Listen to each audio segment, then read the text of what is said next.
हाय everyone, मैं हूं Gauri and you are watching markets today, जहां पर आज के एपिसोड में हम बात करेंगे 3 बड़ी कहानियों की जिनके सेंटर में है इंडिया के बिगेस्ट बिजनेस नेम्स। पहली स्टोरी, एक अनएक्सपेक्टेड ट्विस्ट। रिलायंस और अडानी जैसे राइवल्स एक ही फ्यूल पंप पे अपने प्रोडक्ट्स बेचने वाले हैं। कोलैबोरेशन है या फिर कंपटीशन का न्यू चैप्टर। दूसरी स्टोरी, इंडिया का ड्रीम प्रोजेक्ट बुलेट ट्रेन एक बार फिर से डिले हो गया है और इस बार रोड ब्लॉक बना है चाइना। क्या ये सिर्फ मशीनरी का अटकना है या फिर इंटेंशंस का? और तीसरी स्टोरी, Hyundai स्टॉक रैली कर रहा है लास्ट एक मंथ में 15% ऊपर, लेकिन रीजन किसी को भी क्लियरली नहीं पता। तो क्या इन्वेस्टर्स कुछ ज्यादा ही ऑप्टिमिस्टिक हैं? Let's dive deeper into each story and find out. अगर अगले कुछ दिनों में आपको अडानी का सीएनजी और जियो बीपी का पेट्रोल डीजल एक ही फ्यूल पंप पे मिलता हुआ दिखाई दे तो आप बिल्कुल भी हैरान मत होइएगा। यस, इंडिया के 2 सबसे बड़े बिजनेस ग्रुप्स रिलायंस और अडानी अब फ्यूल रिटेल स्पेस में एक नए सरप्राइजिंग पार्टनरशिप के लिए हाथ मिला रहे हैं। So what's cooking? इस टाई-अप के तहत कुछ selected Adani total gas that is ATGL fuel stations पे अब जियो बीपी का पेट्रोल और डीजल मिलेगा और कुछ जियो बीपी आउटलेट्स पर ATGL के CNG डिस्पेंसिंग यूनिट्स इंस्टॉल किए जाएंगे। लेकिन ध्यान रहे, सिर्फ उन्हीं एरियाज में जहां पर ATGL ऑलरेडी ऑथराइज्ड है। ये अपडेट खुद अडानी टोटल गैस ने अपने स्टॉक एक्सचेंज फाइलिंग में कंफर्म किया है। बाय द वे, ये पहली बार नहीं है जब ये 2 इंडस्ट्रियल जायंट्स कोलैबोरेट कर रहे हो। अर्लियर रिलायंस ने अडानी के 500 मेगावाट पावर प्रोजेक्ट में 26% स्टेक लिया था। So there is some history here. 2021 में जियो बीपी ने अपना फ्यूल नेटवर्क 5550 स्टेशंस तक एक्सपैंड करने का प्लान बनाया था, बट अब तक वो सिर्फ अप्रॉक्सिमेटली 2000 आउटलेट्स तक ही पहुंच पाया है। This partnership gives both players a chance to scale faster, specially in India's $150 billion fuel retail market that is still rapidly expanding. But by now, simple answer, market share capture. Private players जैसे कि रिलायंस और अडानी अब PSUs को price में undercut करने के mission पर हैं। पिछले 1 साल में क्रूड प्राइसेस अप्रॉक्सिमेटली 20% तक गिरे हैं, लेकिन पेट्रोल और डीजल के प्राइसेस वहीं के वहीं। Y? Because PSUs are trying to maintain higher margins to offset LPG subsidy losses. इसका फायदा उठाते हुए प्राइवेट प्लेयर्स ने PSU पंप्स को लगभग ₹3 पर लीटर तक अंडरकट किया है and that is showing results. April मई में प्राइवेट प्लेयर्स का डीजल मार्केट शेयर 9.6% से बढ़कर 11.5% हो गया। पेट्रोल का शेयर भी 9% से 10% तक जंप किया है versus last year. So what's in it for you? First, wider availability. अब जियो बीपी फ्यूल्स और अडानी के CNG ज्यादा जगह पर एक्सेसिबल होंगे। Second, better prices. PSU pumps के हाई प्राइसेस के कंपैरिजन में प्राइवेट पंप्स पे पेट्रोल डीजल कॉम्पिटिटिव रेट्स पे मिल सकते हैं।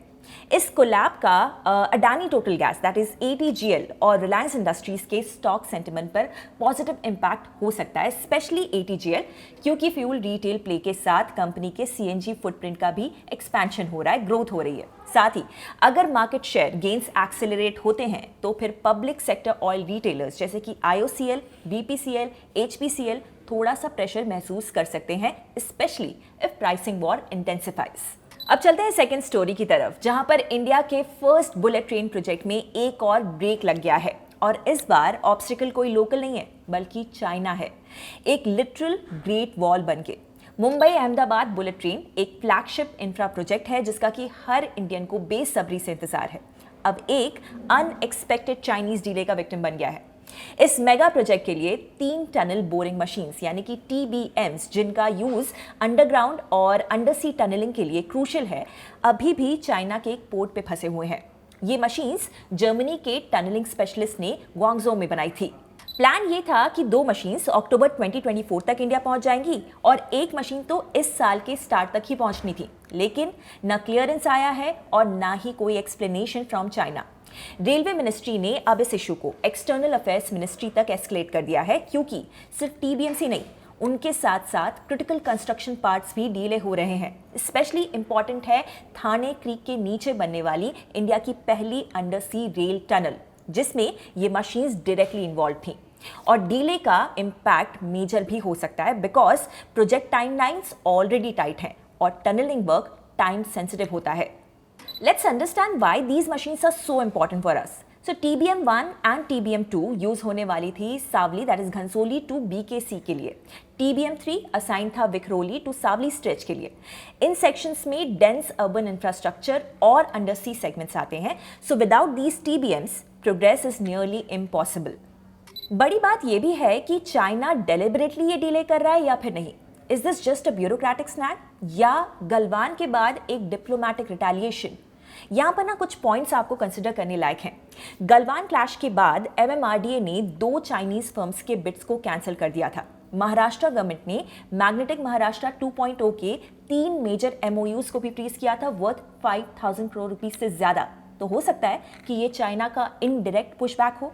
अभी तक इसका डायरेक्ट इंपैक्ट लिस्टेड रेलवे या फिर इंफ्रास्टॉक्स पर लिमिटेड है, लेकिन एनालिस्ट्स वार्न कर रहे हैं कि अगर ये डीले प्रोलॉन्ग होता है तो फिर सेंटिमेंट नेगेटिवली शिफ्ट हो सकता है, specially for listed tunnelling contractors and equipment linked companies जैसे कि BEML, Ircon International, Titagarh Rail, RailTel, IRFC and Jupiter Wagons. और भले ही मशीन्स चाइना में स्टक हैं, एफकॉन इंफ्रास्ट्रक्चर लिमिटेड जिसने 6,397 करोड़ रुपीस का कॉन्ट्रैक्ट जीता था for the underground package C2 अपनी तरफ से ग्राउंड प्रिपेयर कर रहा है, waiting for the TBMs to be free.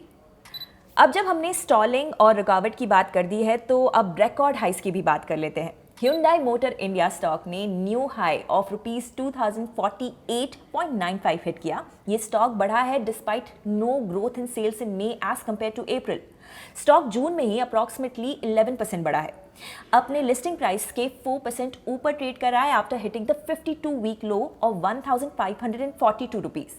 अब डिस्पाइट नो सेल्स ग्रोथ जब इतने वॉल्यूम चेंजेस हुए तो ऑब्वियसली सबके मन में ये सवाल था कि what is it that someone knows जो बाकी सब नहीं जानते। इसी डाउट को क्लैरिफाई करने के लिए Hyundai ने बोला कि ये ग्रोथ कंप्लीटली मार्केट ड्रिवन है और उनके पास ऐसा कोई अनडिस्क्लोज्ड अपडेट या फिर इवेंट नहीं है जो कि इस स्पाइक का रीजन हो सकता है, और ट्रेडिंग एक्टिविटी पे उनका कोई भी कंट्रोल नहीं होता।